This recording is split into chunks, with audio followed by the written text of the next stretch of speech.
Correspondent, he's at Cape Canaveral. On Launch Pad 39A here at the Kennedy Space Center, all preparations are going smoothly for the next flight of the space shuttle. The main goals of this mission: to test the new orbiter Challenger, to carry a complex communications satellite into space, and to try out some new space suits in the first spacewalk from the shuttle. Even if everything goes perfectly from now on, this mission will be remembered for its problems, difficulties which have cost millions of dollars and put the entire shuttle program behind schedule. There were leaks of hydrogen and oxygen in each of the $30 million main engines. The leaks could have caused a catastrophe if they hadn't been found. It took months to remove the engines and repair them. Today, the head of the shuttle program said he was certain all the leaks had been plugged. I assure you, every one of us take this absolutely as our final responsibility, that we have 4 lives that are going on that ship. And in addition to that, we have the treasure of the nation and, frankly, the hope of the space program going on every time. If we had any real lingering doubt about that, we wouldn't do it. Once this mission is completed, NASA technicians will work around the clock 7 days a week to try to get the shuttle program back on schedule by the end of the year. For the BBC Breakfast Show, I'm Robert Bazell at Cape Canaveral. Thank you, Robert. Well, if all goes well to plan, Challenger will follow Columbia into orbit with another perfect takeoff. The solid rocket boosters and liftoff. Liftoff of America's space shuttle, and the space shuttle has cleared the tower. Houston now controlling. Mission control confirms roll maneuver started.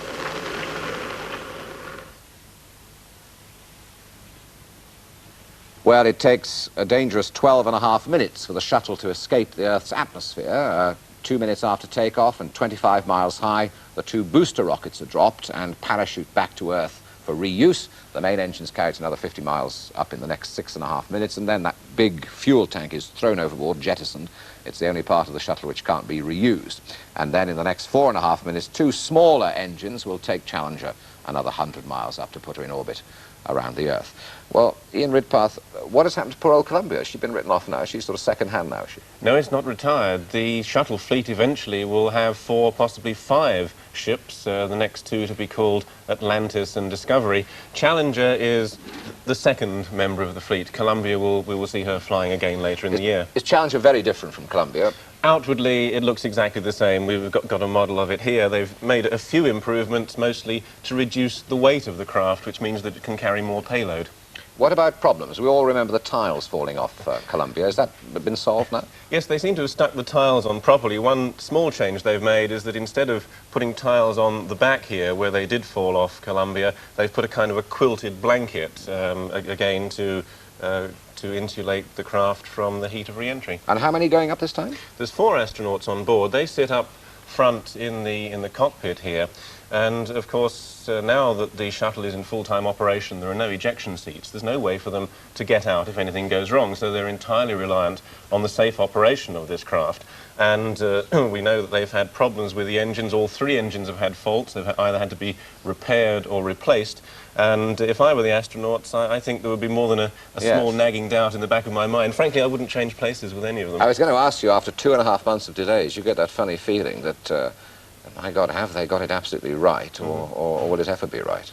Well, we've seen Columbia work successfully. I hope we will see a successful and safe liftoff of Challenger this evening. Of course, the important thing it's got in its cargo bay here, and I'll just take it away from the main fuel tank there. In the cargo bay, it's got on board an important tracking satellite. This is actually the biggest and heaviest payload that the shuttle has ever carried. And what work is that satellite going to do? Presumably they're going to leave that up there, are they? That's right, yes. It will be tilted up on its cradle, popped out into space by some little springs, and then this big engine here will boost it on up into a higher orbit. And from that high orbit, it will be used to track satellites and to relay their information from satellites and from the shuttle. down to ground stations on Earth, and that will replace a whole network of ground stations which NASA has got around the world, which is very expensive, and even then there are still gaps. So eventually there will be a system of 3 of these tracking satellites which will help the shuttle work more efficiently. Yes. One of the great attractions, of course, watching from Earth is the space walk, which they weren't able to do last time for various problems they had. Are they going to get out and walk this time? Oh, I certainly hope so. I think that's one important thing that NASA will want to do. Previously, 2 astronauts tried to get out. They put their spacesuits on in the previous mission and found that the spacesuits weren't working properly. They weren't getting oxygen through to them. Now, the two science officers on the flight, Don Peterson and Story Musgrave, will put their spacesuits on and get out, we hope on Friday, into the cargo bay once the satellite has been put into orbit, and they will practice moving along here, practice spacewalking, which may be useful in future, because they hope eventually to do a repair mission on spacecraft. Yes. It all sounds very peaceful and nice. I can't help remembering the last conversation we had on this couch, last week or the week before, I think it was, when President Reagan suggested that his scientists and research people might explore the idea of laser beams in space and a Star War defense system for the United States. Is anything like that going on with this particular flight? Not with this particular flight, no. It's purely a civilian mission. I think one of the things which interests me most of all, one of the other experiments they will be doing, is an experiment on medical processing. They have a little device on board up front in their living accommodation, which is going to be experimenting with producing medical supplies in the weightless conditions of space, and that could be the forerunner of a multi-million-pound medical industry in space, and I think that's something which will benefit us all down here on Earth. Ian, thank you very much indeed. And if you want to listen in live to what's going on board the space flight, then in fact you can see it. I've got the time written down somewhere. Where is that? No, I haven't. Yes, I have. No, you can find out actually by dialing 307-410-6272. 0101-307-410-6272. That's the information number that'll tell you what is happening on Challenger. Okay? People have been forced to evacuate their homes after being engulfed by a cloud of poisonous acid. The accident happened in Denver, Colorado, when a railway tanker ruptured, releasing dangerous fumes into the atmosphere. Roger O'Neill of NBC News reports. The emergency started early this morning in a railroad yard north of downtown Denver. A tank car with 20,000 gallons of nitric acid was ruptured in a freak switching accident. When the acid hit the air, an orange cloud of nitric dioxide gas started forming. Air raid sirens were used to alert people, and a massive evacuation started. We've had a toxic spill. We're evacuating the area. Repeat, evacuate the area immediately. People left their homes quickly, many very scared. You're coming! You're coming, Jesus! You're coming, Jesus! Almost 700 square blocks of Denver were evacuated. 2 interstate highways were closed for 6 hours. The gas it breathed irritates the lungs and can destroy the mucous membranes, but there were only minor injuries, mostly to firefighters. The price of drinking water in Bahrain has reached $60 a barrel. It is due to blast off from Cape Canaveral on its maiden flight tonight. The voyage will last 5 days, and one of the crew's first tasks will be to launch the world's largest and most sophisticated telecommunications satellite. Clive Ferguson has been watching the preparations. For the 4 shuttle astronauts at Cape Canaveral, the final hours before the launch meant a busman's holiday, relaxing and sharpening up their flying skills in jet trainers. Below them on launch pad 39A, the new space shuttle, Challenger, 2.5 months behind schedule and $10 million over budget. NASA officials say they finally solved the problems that dogged the shuttle and caused the launch to be postponed, leaks in all 3 engines that could have led to catastrophe. But now, even the weather looks like staying good for the launch at 7:30 London time tonight. When she lands next Saturday, Challenger will have launched a communications satellite and help the astronauts make the first shuttle-based spacewalk. And that's the news. I'll be back with a summary at 8:30. Challenger is ready for blast-off this evening with its 4-man crew. The countdown began on schedule at midnight. Only high winds above the Kennedy Space Center could threaten the launch. The maiden flight was delayed by 10 weeks after small cracks were found in the main engines. Yesterday, the crew took an Easter Sunday break from their preparations and went flying. Their trip in jet fighters was supposed to let them unwind. During Challenger's 5-day mission, they'll launch a large communication satellite from the cargo bay. It'll be used in a spacecraft tracking network. 2 identical satellites will be launched later for the link-up. Challenger will lift off in just over 2 hours' time, if the weather holds out. Experts at the Kennedy Space Center are worried that high-altitude winds could make the launch too dangerous. They sent weather balloons up to check, and a final decision is expected soon. Challenger's maiden flight was delayed for 10 weeks after small cracks were found in the engines. They've now been repaired. The shuttle is carrying a 4-man crew for the first time, and yesterday they took an Easter Sunday break from launch preparations to go flying. Their jet fighter trip was supposed to let them unwind. During Challenger's 5-day mission, they'll launch a large communications satellite from the cargo bay. It'll be used in a spacecraft tracking network. 2 identical ones will be launched later. Challenger has been given the go-ahead for takeoff about an hour and a half from now. The strong winds that had threatened Challenger's first flight have now died down. At the launch site in Florida, final preparations are being made. The new shuttle, an improved version of the first one, Columbia, had engine problems earlier this year, but these have now been overcome. The crew of 4 includes only 1 astronaut with previous experience of spaceflight. One of the mission's most important tasks will be the launch of a new communications satellite, and there'll be a walk in space by 2 of the crew. The spacewalk was to have been the highlight of last year's shuttle mission, but had to be cancelled because of faults in the astronauts' spacesuits. This is shuttle. It's just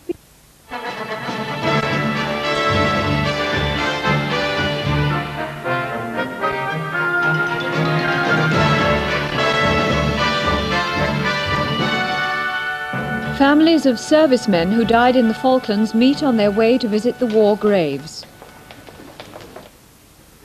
America's new space shuttle Challenger lifts off at last. The 6th flight of the space shuttle. The shuttle has cleared. Zimbabwe rebels murder 3 white people, one of them a girl from England. And an armed gang who raided a security firm's headquarters in Shoreditch, London, may have got away with £1 million. The row over the Falklands troop space shuttle Challenger had a spectacular beginning to its maiden voyage. Also making their first trip into space were 3 of the 4-man crew. Christopher Wayne reports. This was the second full operational mission and the maiden voyage for the new orbiter Challenger. The launch window was only 18 minutes long because of the needs of the satellite payload, but in the event the countdown went perfectly. 12, 11, 10, we're go for main engine ignition. 7, 6, we have main engine ignition. 4, 3, 2, 1, 0, and liftoff. Liftoff of the orbiter Challenger and the 6th flight of the space shuttle. The shuttle has cleared the tower. Challenger's underway with our whole program. Houston copies, Challenger.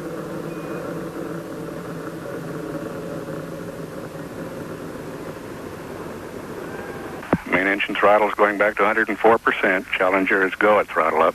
Challenger, you're go at throttle up. Challenger, go at throttle up. Challenger will go into orbit for 5 days, with top priority being given to putting the tracking and data relay system satellite into orbit. Solid rocket booster separation. If this flight goes according to plan, there'll be further missions in June and August. In Zimbabwe, 3 white shuttle Challenger is safely in orbit with her 4-man crew. The launch tonight from Cape Kennedy was flawless. Challenger will launch the world's largest communications satellite, and the crew will go on the first American spacewalk for nearly a decade. Blastoff was spectacular.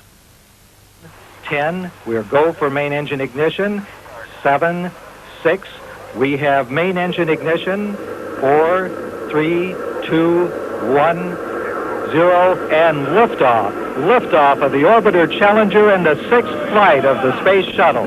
The shuttle has cleared the tower. Challenger's underway with our whole program. Houston copies, Challenger. After a 10-week delay, it all went perfectly. The 3 main engines, troublesome in tests, powered Challenger onwards, leaving a giant vapor trail through the sky. Lost velocity, 5,100 feet per second. 20 miles in altitude, downrange 22 nautical miles. Standing by for solid rocket booster separation. SRB-7 was that something. We got an awful lot of crud on the windows at SRB-7, Dick. Roger, we copy that. She'll stay in space for 5 days, travelling more than 2 million miles. Touchdown, if all goes to plan, should be next Saturday. Of delay, the launch was exactly on time yesterday and without any problems. 2, 1, 0, and liftoff. Liftoff of the orbiter Challenger and the 6th flight of the space shuttle. The shuttle has cleared the tower. Challenger's underway. We got a whole program. Houston copies, Challenger.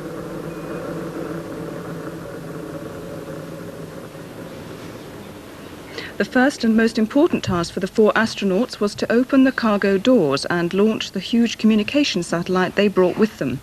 That operation began an hour ago and has been successfully completed. The space shuttle, which has been sent up for this week to explore various activities of man in space, has taken off successfully. I think it's good to see man still aspirant for control not of just this world, but also part of the universe. Let's look at the next story that you've chosen then. The next story... America more than anything to get to the moon by 1969. So I think the same thing applies here with the shuttle.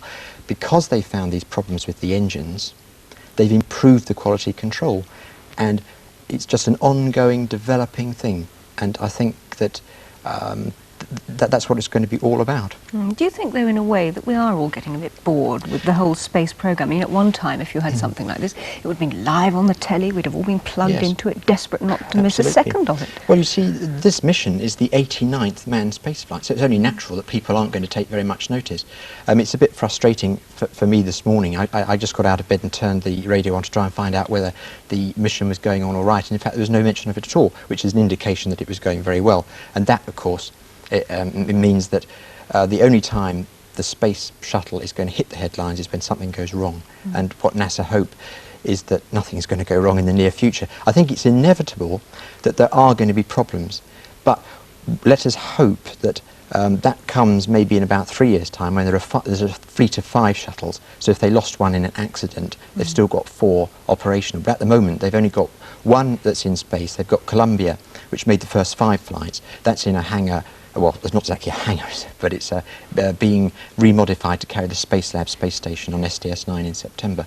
And then there's a new shuttle called Discovery, which goes up next year, and then the Atlantis a bit later on the following year. So they have a fleet of 4.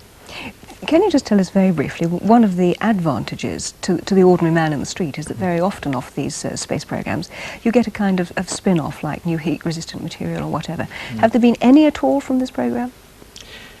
Well, I think that there's a lot said about this space spin-off. I mean, people talked about the space spin-off in the Apollo days, and the general public got the idea that the only benefit that they got from men landing on the moon was a nicely fried egg because of the non-stick frying pan. But that's not the point. Space is a utility. You just turn it on just like you do electricity.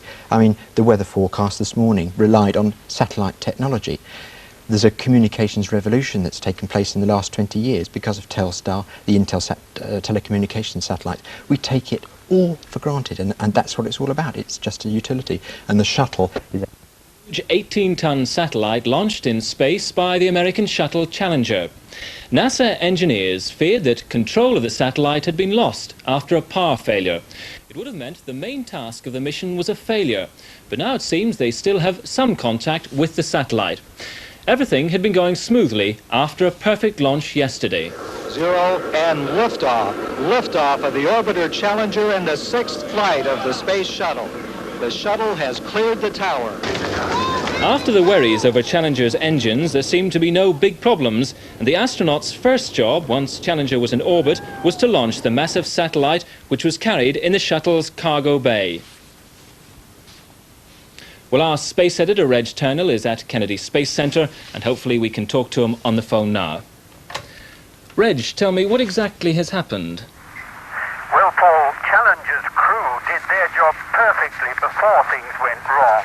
They pushed the huge satellite and rocket out of the payload bay, and then the commander put Challenger into a quick dive to make sure there was no collision.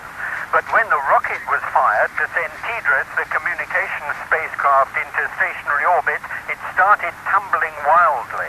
And can the satellite still be used? Well, for a time it was thought the whole mission, costing hundreds of millions of pounds, had failed. But a few minutes ago, the controllers did manage to stop the tumbling. The orbit is wrong, but it may still be possible to make some use of it. And it's a big relief here because both the spacecraft and the rocket are very important for America's future military space program. Well, Reg, we hope to be talking to you again. But NASA officials say they've now regained control of it. Earlier today, the four-man crew transmitted a picture showing a problem with the shuttle itself. 2 pieces of the craft's thermal insulation had been loosened during takeoff, but the damage isn't thought to be serious. America has been having even worse Easter weather than Britain. In Utah, blizzards and storms caused chaos. Troubles on the first mission of America's new space shuttle Challenger. Its main task was to launch the world's largest communications satellite, but as Reg Turnell reports from Cape Canaveral, the mission has run into problems. 0 and liftoff. Both Challenger and her four-man crew performed perfectly before things went wrong. Just before midnight, 18 tons of satellite and rocket were pushed out of the payload bay, and Challenger dived clear to avoid any collision risk. But when America's new military space command, controlling this joint-purpose vehicle for NASA, lost control, it looked like a year's delay and a loss of hundreds of millions of pounds. The astronauts who'd gone to bed didn't know things had gone wrong as mission control praised their work. The Challenger is operating near flawlessly. The crew is feeling fine. They were feeling fine when they went to bed last night. Now, while the crew gets ready for Thursday's spacewalk, the controllers have managed to stabilize the tumbling satellite and still hope to edge it into the correct stationary orbit. The Nigerian Navy has asked Britain to help refloat the warship Ariane, which went aground with... It was put into space from the shuttle's cargo bay. It was released 180 miles above the Atlantic. That operation, seen here in simulation, went smoothly. But the rocket engine failed when the scientists tried to slow it down, and it was sent tumbling out of control into an erratic, egg-shaped orbit. The scientists say they've now stabilized the satellite and think they'll be able to fire its rocket again to send it into its correct orbit 22,300 miles above the equator. If they can't, the satellite, costing hundreds of millions of dollars to put into space, will be useless. The London security firm, who were robbed of £7 million, are trying to find out how. Lloyds offers £500,000 reward. A report next. Yesterday from the American space shuttle Challenger. Although they've regained partial control, the satellite, which weighs 2.5 tons, is still much too low for the job it's designed to do. Clive Ferguson reporting. At the beginning, everything looked fine. $100 million of communications satellite lifted off from the cargo bay of the Challenger space shuttle right on time. Then things started to go wrong. Mission Control in Houston lost contact with the satellite, and then they deduced it was tumbling round and round out of control, and still attached to the rocket, which should have sent it into the correct orbit. Then they managed to regain partial control, and the satellite started sending back signals. But it's not where it should be. It should be effectively stationary just above the equator, hovering over the same spot north of Brazil. Instead, it's orbiting much lower, and it's drifting eastwards. Unless the satellite's own small rockets can throw it into the correct orbit, the future of the entire shuttle program, which will depend on data transmitted by the satellite, could be in jeopardy. They can correct the orbit of the $100 million communication satellite launched from the Space Shuttle Challenger. After a perfect launch, the booster rocket failed to run for the required length of time, and the satellite, the biggest and costliest ever put into space, went into a tumbling orbit. Within hours, it had stabilized automatically. In the coming weeks, engineers will use the 16 small thruster motors to put it back on its correct course. The space shuttle itself is behaving perfectly. About 600 close relatives... For as Jane Corbin reports, if the shuttle-launched satellites are not a success, the alternative is the European Space Agency's Ariane rocket. Jane Corbin. The Capcom during this pass is Brian. What had been a perfect deployment of the satellite from the shuttle Challenger turned sour 5.5 hours later, when the booster rocket on TDRS, which should have fired for 40 seconds, cut out after just 10. The satellite began tumbling when it couldn't reach its scheduled circular orbit 22,300 miles up. But within 3 hours, the onboard gyro stabilized the satellite and it settled into an elliptical orbit, 19,000 by 12,000 miles. NASA say everything on board is working perfectly. Solar panels have recharged the batteries and there's plenty of fuel in the satellite to fire any combination of its 16 separate reaction control motors in order to move it into its proper position. This is how NASA planned to nudge the satellite into the correct orbit. A series of signals to fire the motor and adjust the satellite will be sent from the new Space Command Center at Sunnyvale, California. NASA think it'll be better to make fine trims over the next few weeks until they've moved TDRS up that 4,000 miles and established it in a regular circular orbit over Earth. The success of this satellite deployment is crucial both for the future shuttle program and for the reputation of the shuttle as a viable commercial launcher for satellites.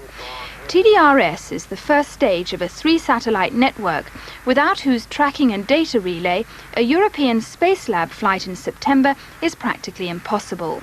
And as this is just the shuttle's second commercial satellite deployment, it can only claim to have had a 50% success rate. That's the same as the shuttle's commercial rival, the European Space Agency's Ariane rocket, which crashed on its last launch, losing its valuable satellite cargo. Ariane is a single-shot rocket, capable of reaching the high geostationary orbit necessary for satellites. The shuttle is reusable, but can't reach that height. So it has to deploy satellites by boosting them into a higher orbit. And as the TDRS incident has shown, that can go wrong. Potential customers will be watching NASA's efforts to recover TDRS closely, and they could be tempted to place their custom with Ariane. The continuing strike at BL's Cowley assembly plant is one of a number of industrial disputes which seem to point... Several weeks to put the satellite launched by the Space Shuttle Challenger back in its proper orbit. After it was released from the shuttle, the communication satellite tumbled in space for several hours. It's now thousands of miles off. The story of Heidi continues next Thursday at the same time, 4:40. In just over 5 minutes, Simon, Sarah and Peter will be here to present Blue Peter, following News Round with Paul McDowell. The shuttle astronauts get ready for a long walk in space.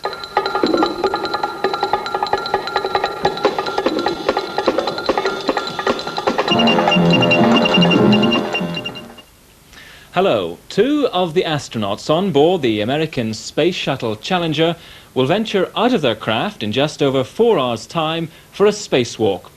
Donald Peterson and Dr. Story Musgrave plan to stay outside Challenger for 3.5 hours. It's the second time shuttle astronauts have attempted a spacewalk. On the last mission in November, the walk had to be cancelled because of problems with their special suits. It's 10 years since an American astronaut has walked in space. The last one was when astronauts had to go outside Skylab to carry out repairs after the space station was badly damaged during the launch. Well, News Round's space editor, Reg Turnell, is at Kennedy Space Center, and hopefully he's on the phone now. Reg, hello. Last time the astronauts had problems with the spacesuits, but is everything going smoothly this time? Yes, so far, Paul. Musgrave and Peterson are in the airlock now and have just got permission to start the spacewalk an hour earlier, about 9 p.m. in England. And after 700 hours of rehearsals, if those million-pound spacesuits don't work this time, they'll be furious. And tell me, what exactly will they be doing outside Challenger? Well, many jobs in the payload bay, including trying out new tools for repairing worn-out satellites and taking some pictures of the damaged heat shielding on the left engine pod. Reg, we hope for... By the way, are about the one area in which America is still ahead of Russia, America's EVAs total 183 hours compared with Russia's only 16. Reg, thanks very much indeed. Bye-bye.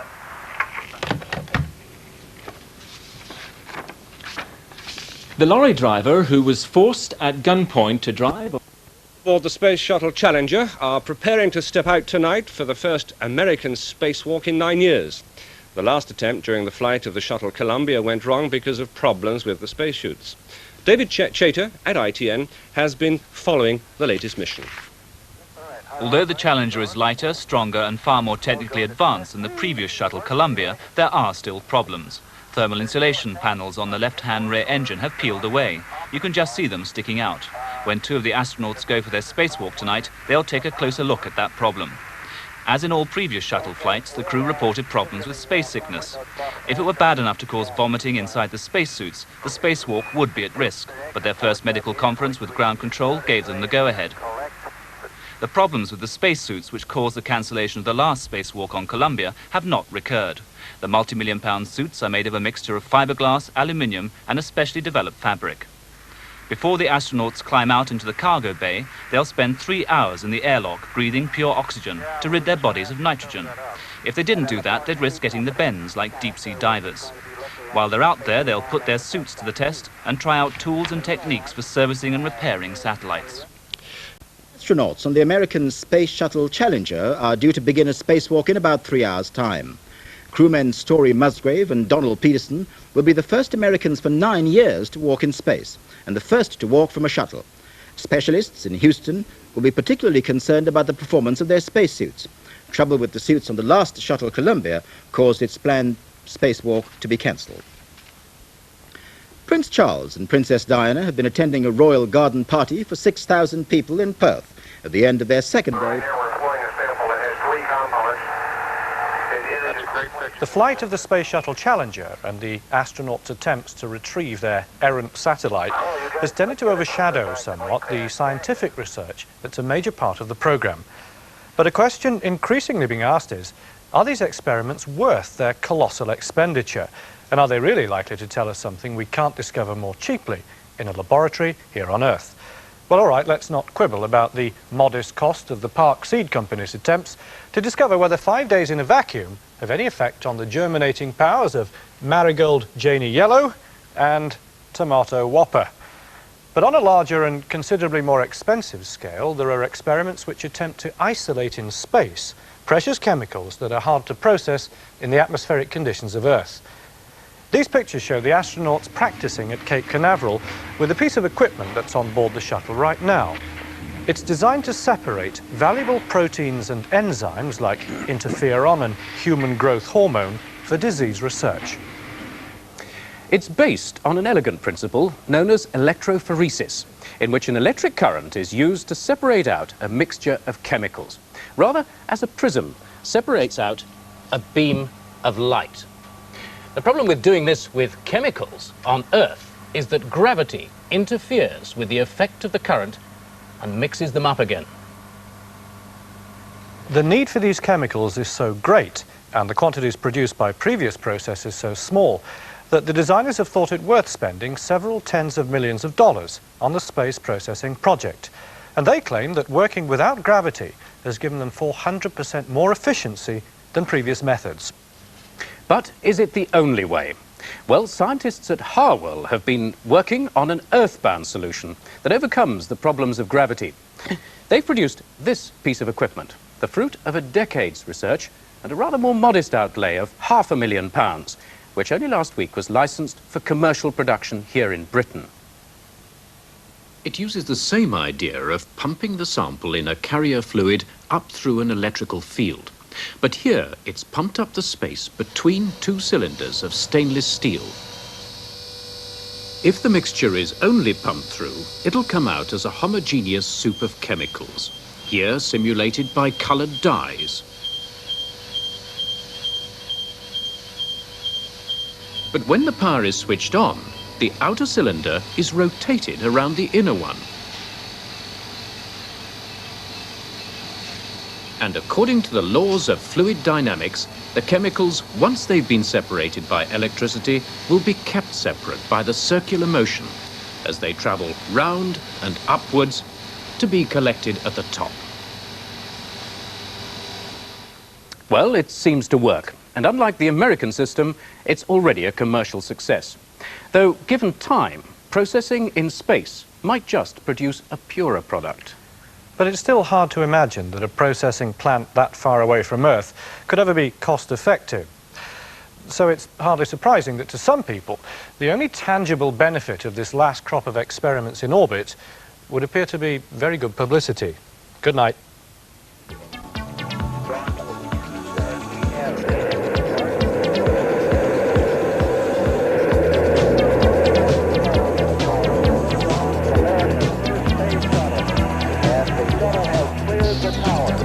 Now at the speed of sound.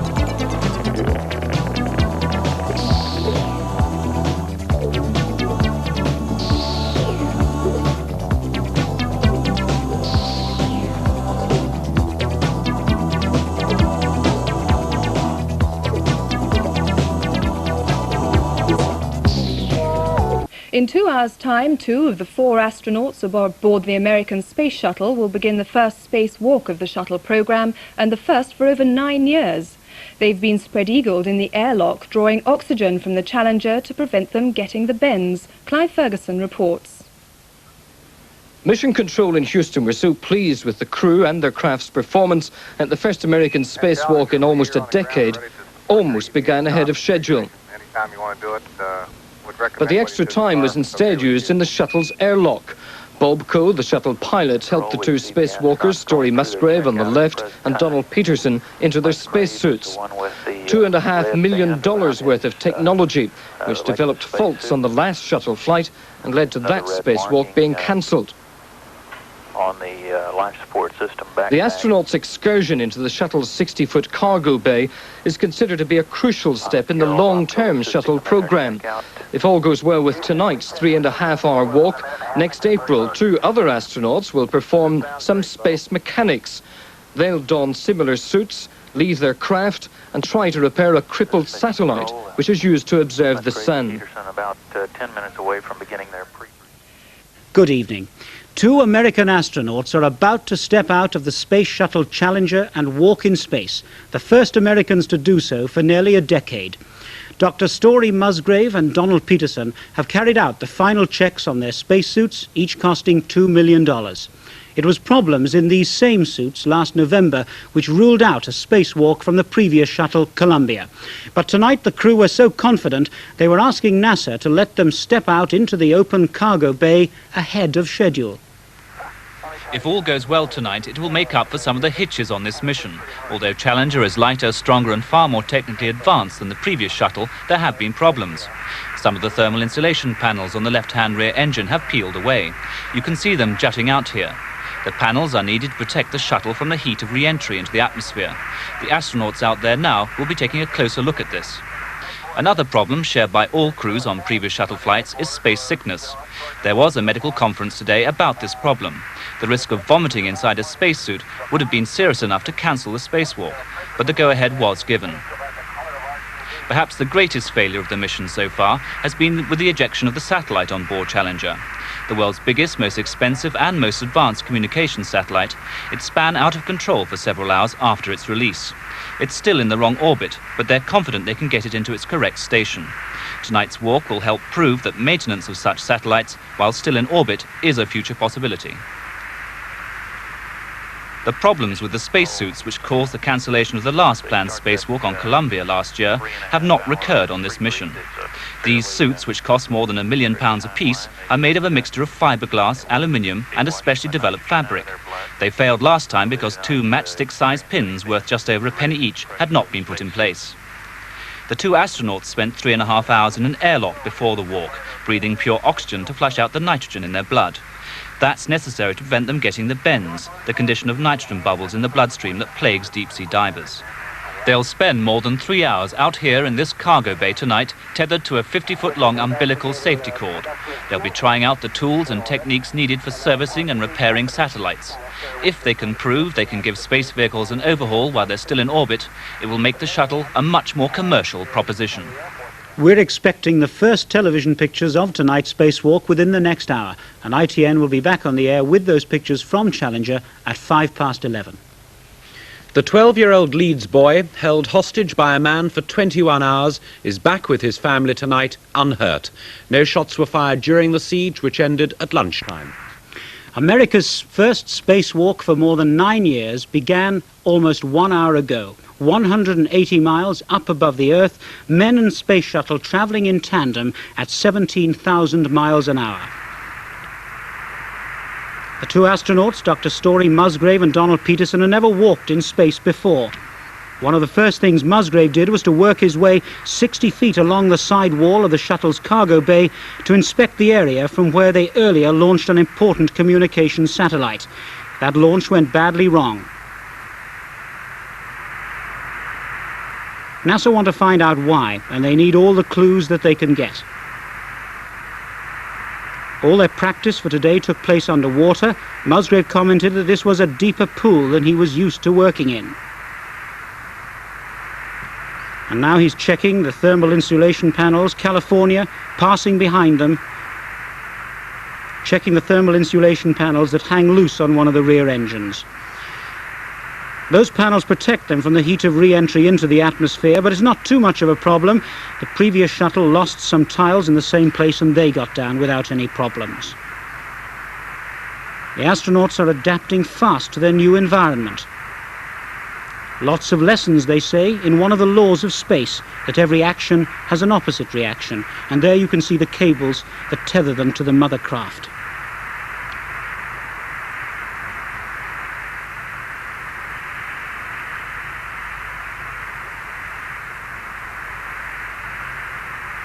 On the way back, the astronauts will be bouncing round on the end of their safety tethers, testing the mobility of their £1 million suits, because one of the next crews to come up here will be going out even further into space to repair a broken satellite.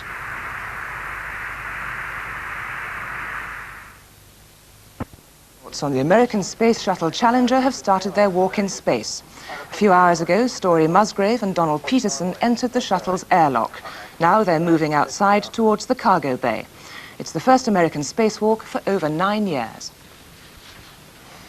Let's have a quick look at the news. The shuttle astronauts have successfully completed the first American spacewalk for 9 years.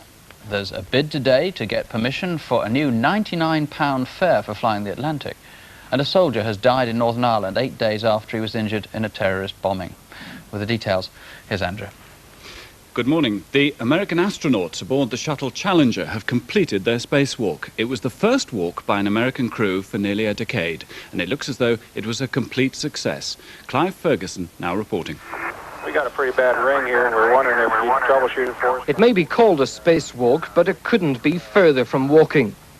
Don Peterson and Story Musgrave were swimming around on the first American spacewalk since Skylab in 1974. Unlike on the last shuttle flight, the spacesuits didn't develop any problems, and clad in their $2.5 million apparel, both astronauts appeared to be able to move around the 60-foot-long shuttle cargo bay with little difficulty, and certainly with more ease than in the water tanks they trained in back on Earth. How's that compare to the water tank story? Well, it's all viscosity. 175 miles beneath Musgrave, but above him as he floated weightless, the Earth. The astronaut looked totally at home in his airless environment, even pausing to wave to the camera. We're looking right at you, Story, with camera Bravo. I see you.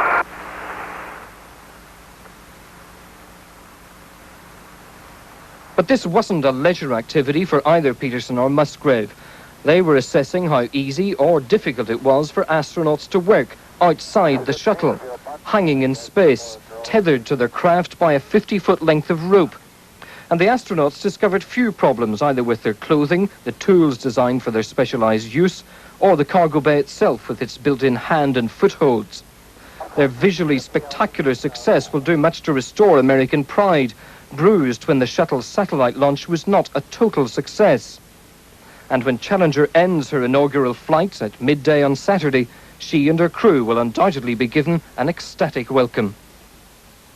An American airline could soon be offering cut-price fares across the Atlantic. Permission has already been given in the United States for People Express to operate flights between London and Newark in New Jersey, near New York, for £99 one way. Exploratory talks start here today between the Civil Aviation Authority and an executive of People Express, Harold Peretti. He explained how his company can offer such cheap fares. We do it two ways. One, we produce the product for a very low cost, just the way our company is structured. And secondly, we get as many people on board that aircraft as possible. So it's a product of keeping the price as low as possible and maximizing the amount of patronage. The net result is same amount of revenue, and that's our approach to pricing. How come the other airlines can't do it as well?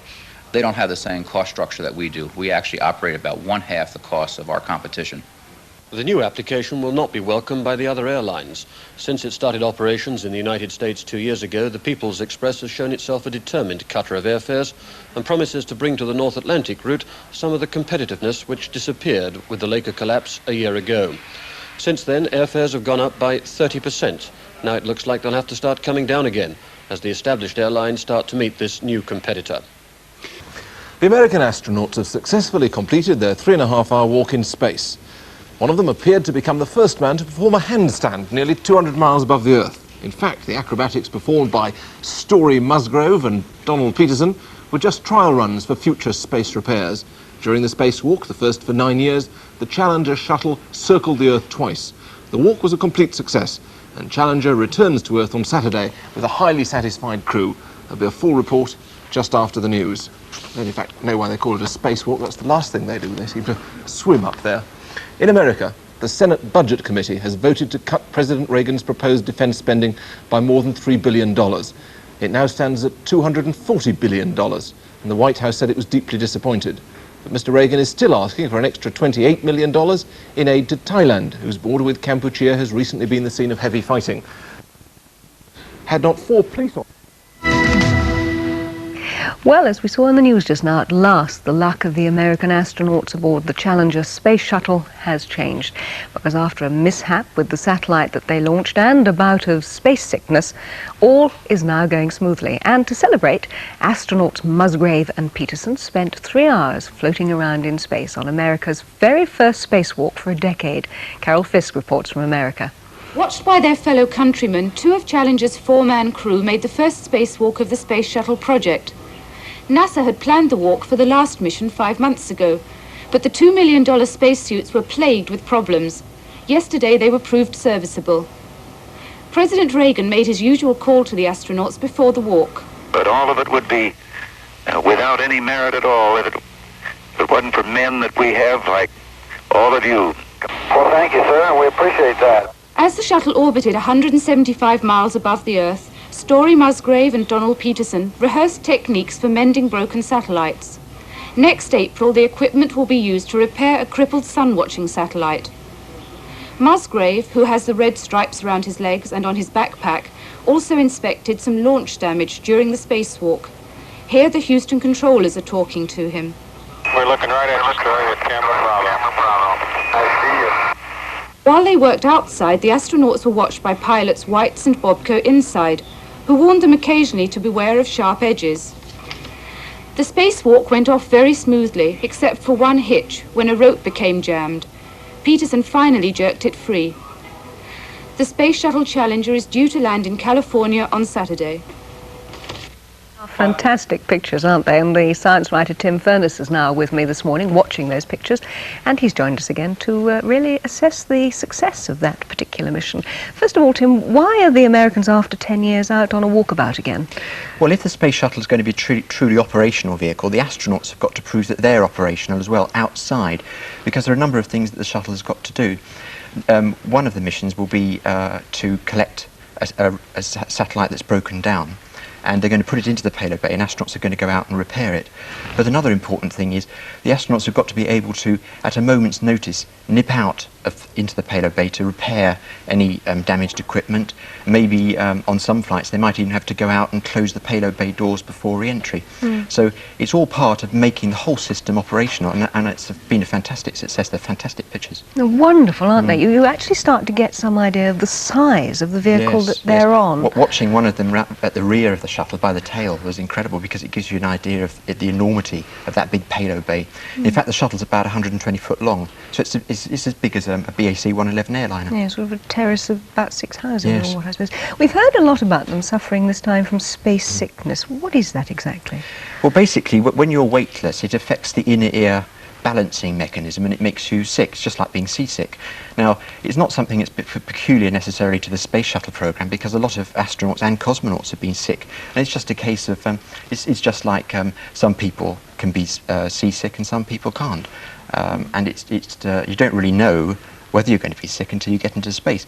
But the American astronauts have been very sensitive about this, because on previous, particularly the shuttle flights, 1 or 2 of them have been sick. The news has got out to the public, and they've been very sensitive about the fact that it's been made public, and that might have affected their future careers as astronauts. So on this flight, what they've done is they've insisted that any news about space sickness be kept totally secret unless it adversely affects the mission.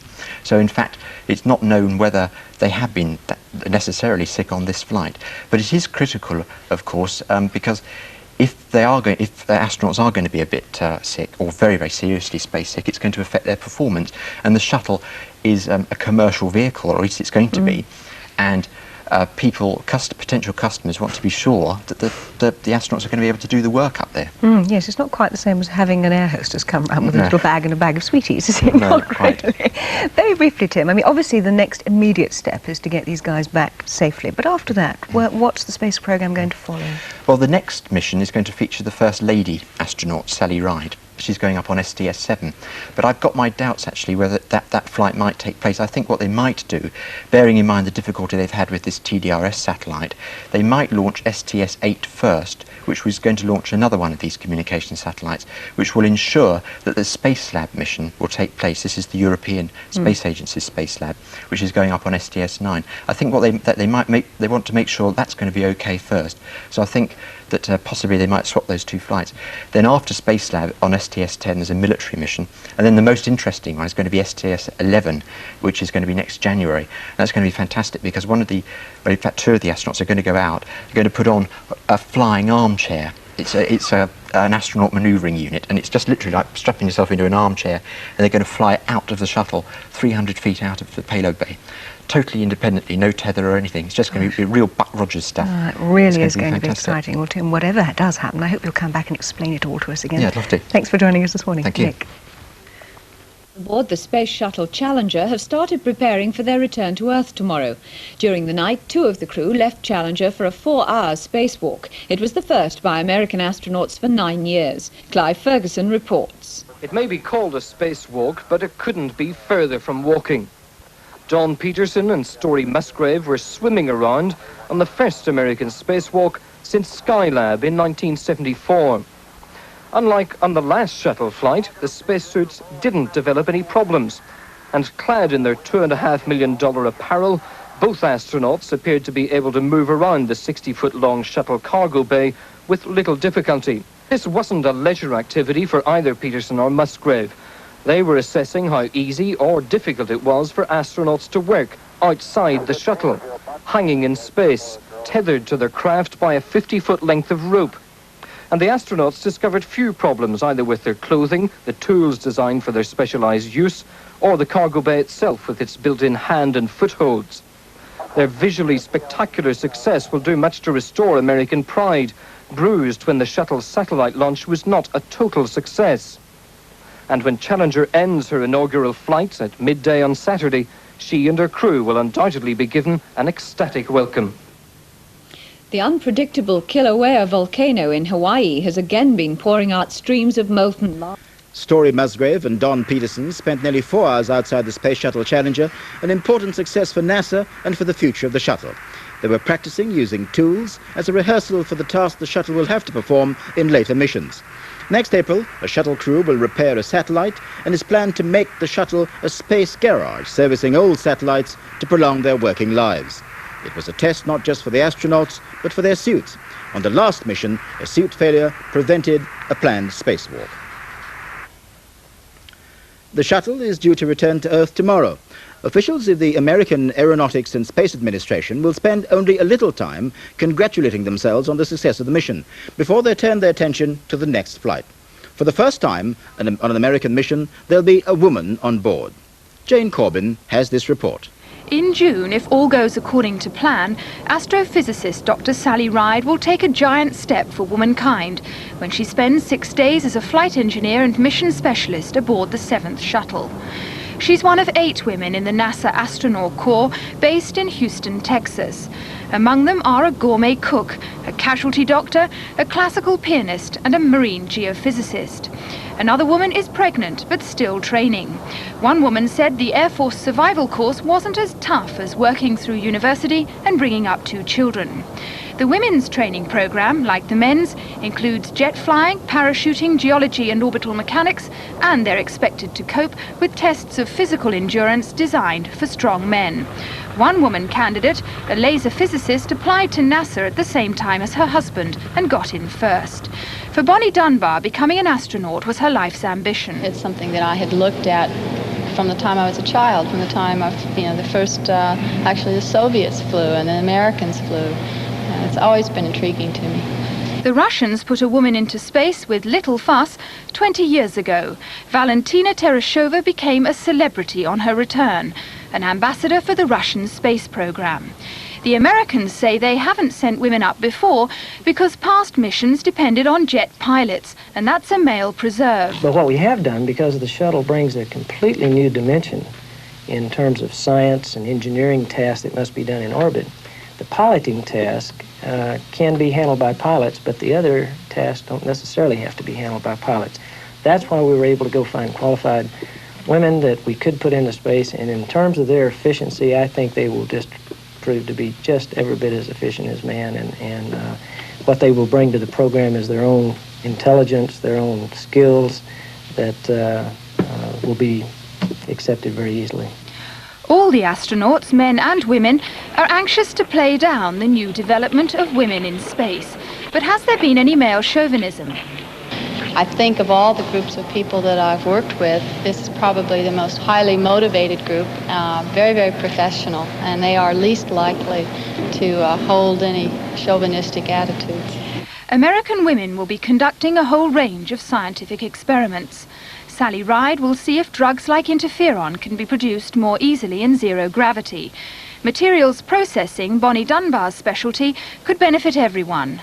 Well, the unique aspect of zero gravity is just that, the lack of gravity. It allows you to process materials without containers, so you eliminate contamination. It allows you to grow very perfect crystals slowly. And of course, all of that allows you to make materials that you can't make on the ground, or make more perfect materials. And in the areas of small volume, high cost materials such as semiconductors, specialized glasses, this could be a tremendous contribution. But the big question, as yet unanswered, is how will the zero gravity of space affect women physically? Are they likely to experience different medical problems from the men? Yeah, we feel that the women will be different in several ways. One, they'll be more susceptible to the serious form of bends. When you go out on an EVA in the spacesuit, it is possible to get bends, just as a diver will in the ocean.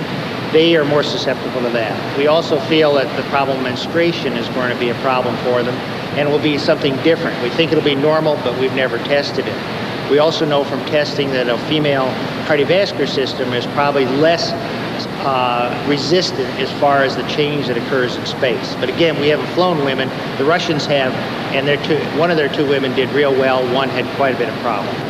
As Sally Ride's launch date draws nearer, one of the most difficult problems all the women astronauts face is the obsessive interest of the media in every aspect of their lives.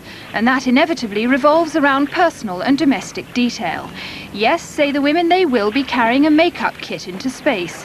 But no, they won't let themselves be treated as space stewardesses. And no, they don't have separate sleeping quarters on the shuttle. They're very aware of the danger of being regarded as token women by the public, if not their fellow astronauts. And that's a situation they're determined to avoid. We're very proud of your service to your country and what you're doing. And we wish you well on the continued flight and on the spacewalk. 9 years since an American astronaut last took a spacewalk, and the 4 hours that Donald Peterson and Story Musgrave spent floating around the shuttle's big cargo bay was the last major objective of their mission. The men tested equipment that'll be used to launch satellites on future flights. Challenger will return to Earth tomorrow evening. Britain's police chiefs want the government to crack down on heroin. The greatest show on or off the Earth. You wowed them, NASA told the Challenger crew. It was outstanding. Now the 4 men on the shuttle are getting ready for their return to Earth. The 5-day mission should end at Edwards Air Force Base in the Mojave Desert at about 20 to 8 tomorrow evening. This spacewalk has been a great success, both with the Challenger mission and for the future of the shuttle program. The techniques and maneuvers Musgrave and Peterson were practicing will be put to good use next April. What they plan to do is pluck an old satellite out of space, repair it, and put it back into orbit.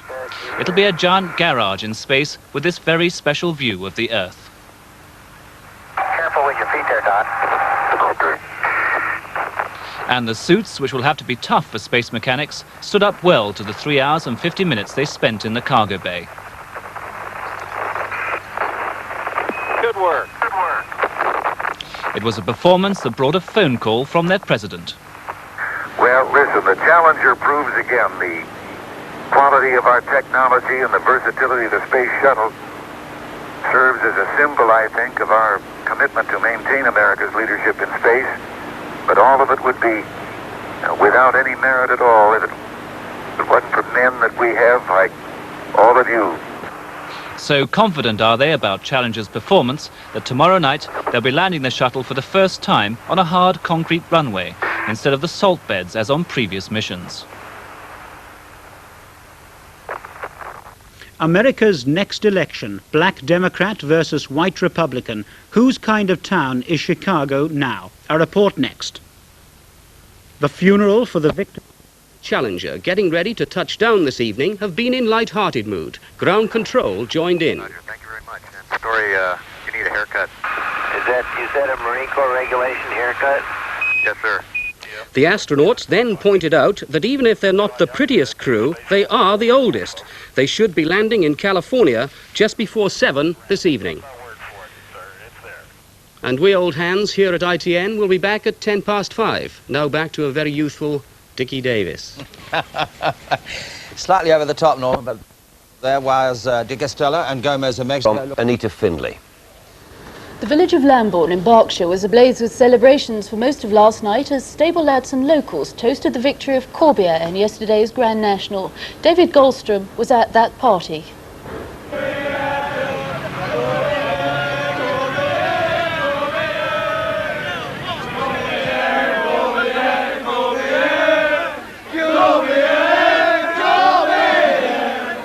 Unbelievable. I mean, we've only been in the yard 3 weeks. Only been in the yard 3 weeks, so we didn't expect to go to Liverpool today.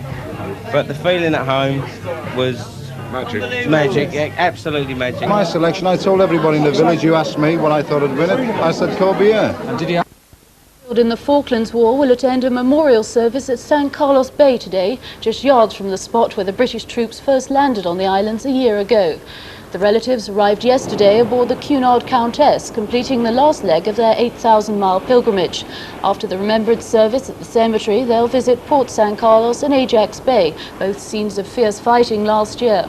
Families of the 14 men buried in the small San Carlos cemetery, which is still surrounded by machine gun posts and foxholes, paid their last respects in a private service yesterday. And earlier, a wreath to 19 men killed on HMS Coventry was dropped into the water over the spot where the ship now lies. The relatives will go ashore at Port Stanley tomorrow. The British soldier Lance Corporal James Parker, who lost a leg in a car bomb explosion in Omagh, Northern Ireland, is still critically ill in hospital today. The IRA has admitted the attack, which killed another soldier, 20-year-old Private Richard Biddle from the West Midlands, and said that it intends to make the town completely unsafe for the British Army. And another bomb exploded earlier this morning in a garage forecourt near Omagh. It left a crater 6 feet deep, and a fireman was injured in the blaze that broke out afterwards. In the Middle East, pollution experts will be meeting today to try and form a plan to stop the oil leaks into the Gulf. Thousands of tons of crude oil from wells damaged in the Iran-Iraq war are pouring into the Gulf every day. A huge slick, now estimated to cover more than 7,000 square miles, has reached the coast off Bahrain. The Kuwait health minister will be travelling between Iran and Iraq in an attempt to get an agreement to stop the spillage. So far, all efforts have been unsuccessful. Security forces in Israel are reported to be holding 40 suspects in connection with the mysterious poisoning epidemic that swept the West Bank 3 weeks ago. Amongst the suspects are teachers from a girls' high school where most of the alleged victims came from. Israeli television said that 2 groups of Arab girls had admitted faking their symptoms.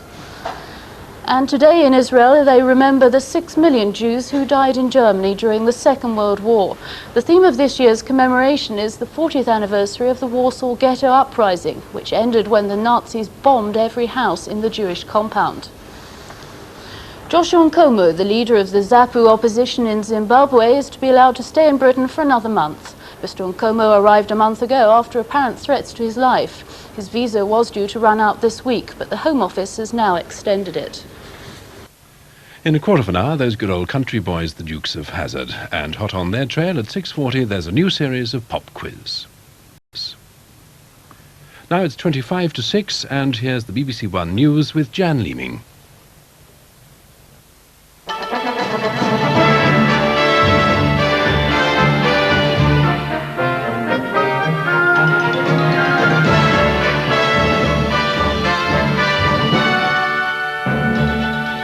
The liner Cunard Countess reaches the Falklands with relatives of the men who died in the war.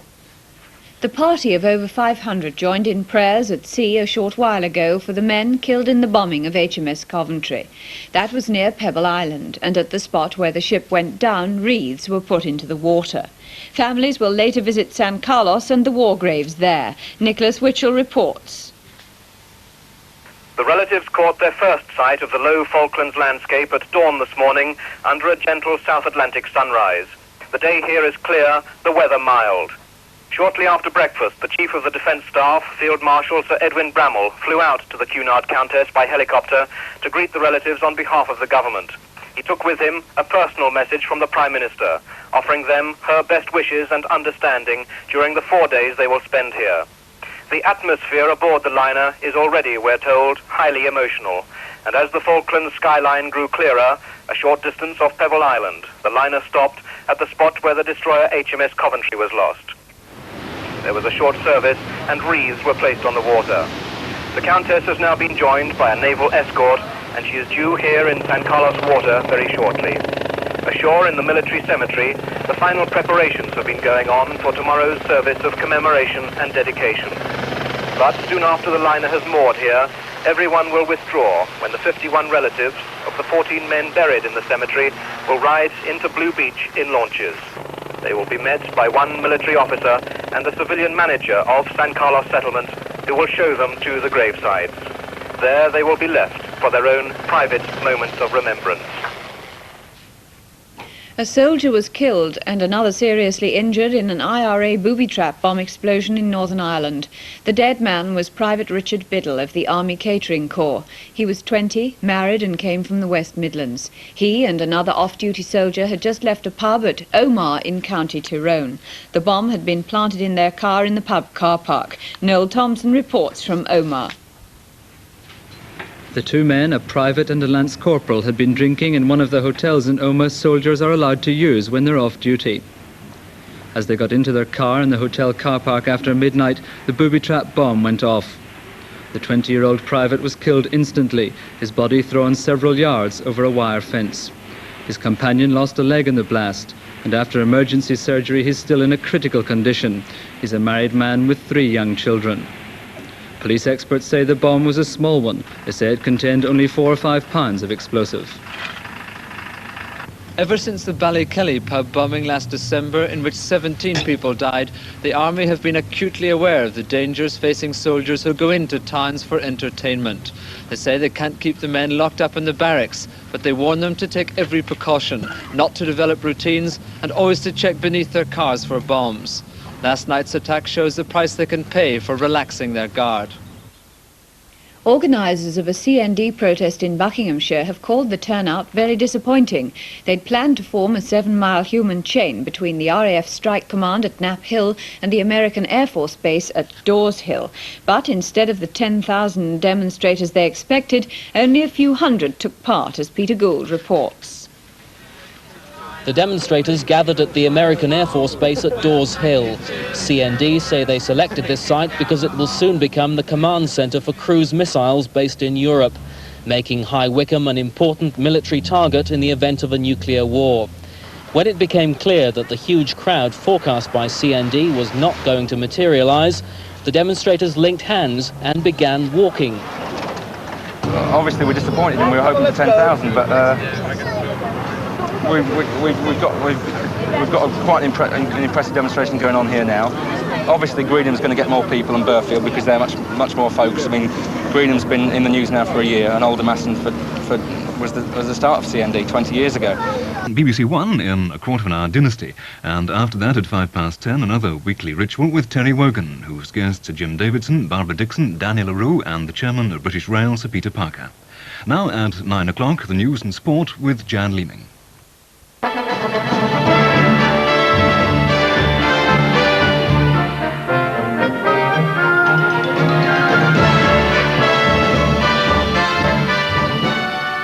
The families of the Falklands dead arrive in the islands for their first visit to the war graves. The Space Shuttle Challenger touches down on its Mojave Desert landing site to end the 5-day mission. And Corbière makes it a first Grand National victory for a woman trainer. The American Space Shuttle Challenger with its 4-man crew landed just over an hour ago. After 5 days in orbit, it touched down exactly according to plan at Edwards Air Force Base in the Mojave Desert, 60 miles from Los Angeles. The first sight of Challenger gliding through the thin cloud. Sonic Buffet, we've been waiting for it. Roger, copy that. You're right on your energy. Well, everything looks good here, Roy. Couldn't look better. Looks the same down here, PJ.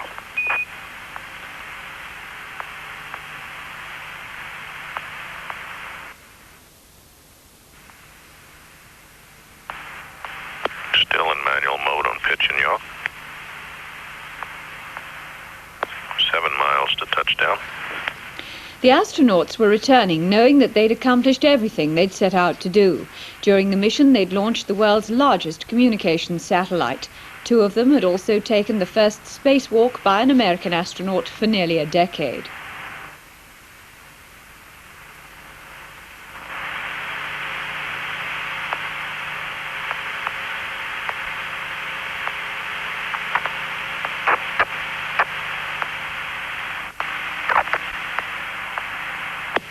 We marked the unofficial touchdown time at 5 days, 0 hours, 23 minutes, 42 seconds. Mission Control described the astronauts' flight as outstanding. Now Challenger will join Columbia as a second operational space shuttle.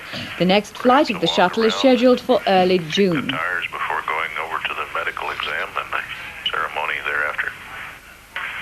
This is London Weekend Television. It's 9:45. Relatives of the Falklands War dead have visited the graves. Challenger is back with a perfect touchdown. Made its first appearance in Britain today at RAF Fairford in Gloucestershire, riding piggyback on a jumbo jet. The 747 carrying the shuttle had to make 2 approaches because the wind suddenly changed direction. 30,000 people turned out to see the plane, which is going on display in the continent, but it will be back for a longer appearance at Stansted Airport in a fortnight's time. It dropped out of the sky like a huge white bird, and to the delight of the thousands of spectators, it unexpectedly flew past, accidentally overshooting the runway. Roads to the American base were jammed with people, eager to catch a glimpse of the space shuttle riding piggyback on an adapted Boeing 747. The orbiter made its first free flight 6 years ago. When launched at over 22,000 feet, it glided successfully to an unpowered landing. It's never gone into space, but it's the lifeline of the American space program. Oh, it's probably one of those single most important things right now. It's our launch vehicle for the next several years. So, and we don't have any others on the drawing board, and we've started backing off on the throwaway boosters. So this is our eggs in one basket space program, basically. Will it be very long before ordinary people can go on a shuttle? I don't think so. You got to talk to Dr. Mark about that. But right now, NASA's in the posture of looking at taking civilians into space, civilians, non-astronaut type scientists and those kind of people. After an hour refueling stopover, the aircraft took off for West Germany, where it'll be on public show for 3 days before going on to the Paris Air Show. Brenda Rowe for News at 10, Fairford, Gloucestershire. Plessey, the telecommunications company, is making 390 workers redundant at its biggest factory in Liverpool. Pier 12 miles above California, things looked good. Sonic Buffet, we've been waiting for it. Roger, copy that. You're right on your energy. Well, everything looks good here, right? Couldn't look better. NASA says this mission was an outstanding success, despite the incorrect positioning of the data relay satellite it launched from the cargo bay on day 1. But it is still hoped to reposition the satellite soon. After 5 days in orbit, it was a perfect touchdown for this first flight by NASA's second shuttlecraft, lighter and more powerful than the original Columbia. 100,000 people came to the desert to cheer Challenger home. The flight had gone better than NASA scientists had expected. The landing, dead center on the runway under manual control, showed that. The ground crew found no leaks during their 20-minute inspection. The 4 astronauts looked a little unsteady, especially balding scientist Story Musgrave, but they were relaxed, as if they'd been for nothing more than a short training flight. As they inspected their craft, they too seemed pleased at the performance of this, the second of 4 planned shuttles. The next flight is due in June. The first 3 cosmonauts to live in a new giant Russian space station blasted off from Soviet Central Asia today for their rendezvous 200 miles above the Earth. Last month, Salyut 7 was doubled in size by linking it up to a similar craft. At 90 feet, it's 6 feet longer than America's Skylab and is expected to become the world's first permanently manned space station. The Soyuz T-8 craft to carry the cosmonauts into space was mounted on a rocket with 5 giant engines. It eased its way out of the hangar where it was built on a perfect spring day.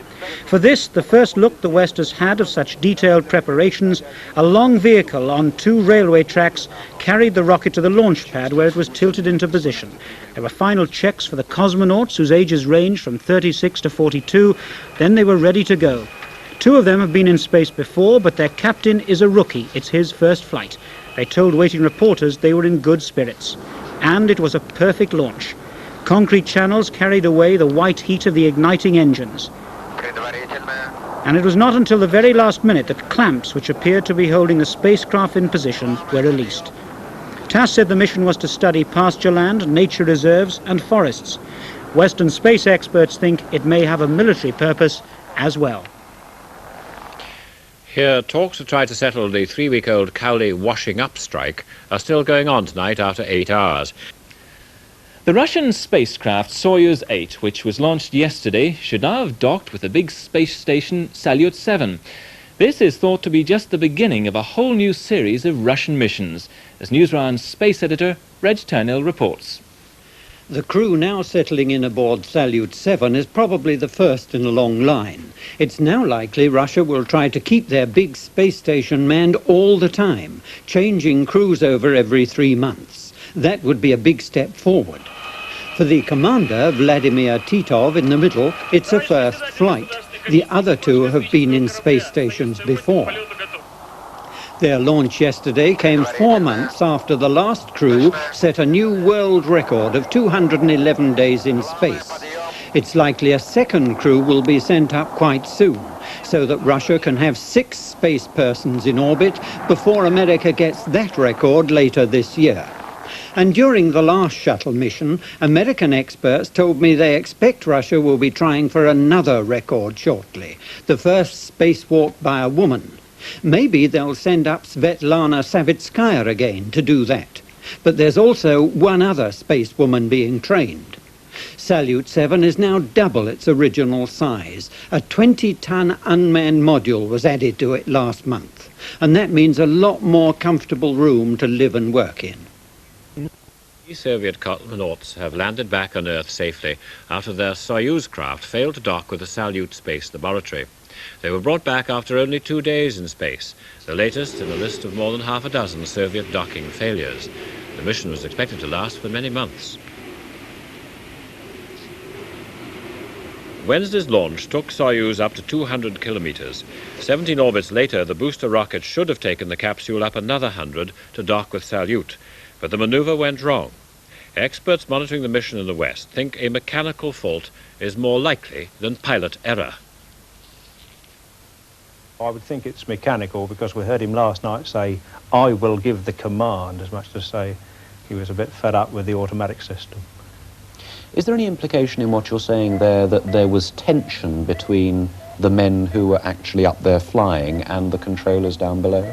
Probably after they failed to make the docking, they were very, very short with their responses. And he said, "I will give the command, Boris 4. I don't know who Boris 4 was, but he was Ocean 1 who was talking. Are the Soviet cosmonauts really just not as good as the Americans? Because the Americans have been very successful lately in most of the things they've tried. It's strange that they've never failed to do an automatic docking with the Salyut space station. And it's only when they've had men on board that things have gone wrong. I think it's a bigger blow to prestige because this time they've been very open about what the crew were going to do, stressing the peaceful uses, the Earth resources, studying oceans. They chose ocean as their call sign. Medical work. They'd said that they'd got a lot of equipment in the Cosmos 1443 to be used, and these people were going to unload it. They're going to have a larger room to move about in than they'd ever had before. And the next opportunity to go to the Salyut to meet their lighting conditions occurs in mid-June, so we were looking for something like a 2-month mission. Quite apart from the strangeness of its piggyback shape, yet when it comes to land, it seems like any other plane. This was the plane that did the field work for the later space orbiters, and it's that drew so many people to pay their £4 to park the family car today. Once landed, you could see why they say it's more than 6 double-decker buses high. It makes other flying machines look like dinky toys. The Enterprise was originally to have been called Constitution, but so many Star Trek fans objected that the plans were changed. Now it will stay at Stansted until Tuesday morning, when it'll fly low over Birmingham, Manchester, Prestwick and Glasgow before heading home. Michael Oliver, ITN, Stansted Airport. In just over 5 minutes, Blue Peter. First on BBC One News Round with Paul McDowell. Europe's entry in the space race takes to the air again.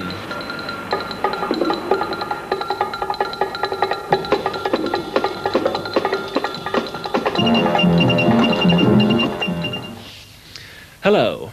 Everything went without a hitch this morning for the launch of the European space rocket Ariane. Weather conditions were perfect as the 47-metre-high rocket soared gracefully into the sky, right on schedule. It's the 6th Ariane mission, and the rocket's future depends on it being a success. 2 of the 5 launches so far have ended in complete failure. Ariane was launched from Kourou, a French-owned space centre in South America. Countdown went smoothly. Representatives from the 11 European countries who own a share in Ariane watched anxiously along with launch technicians.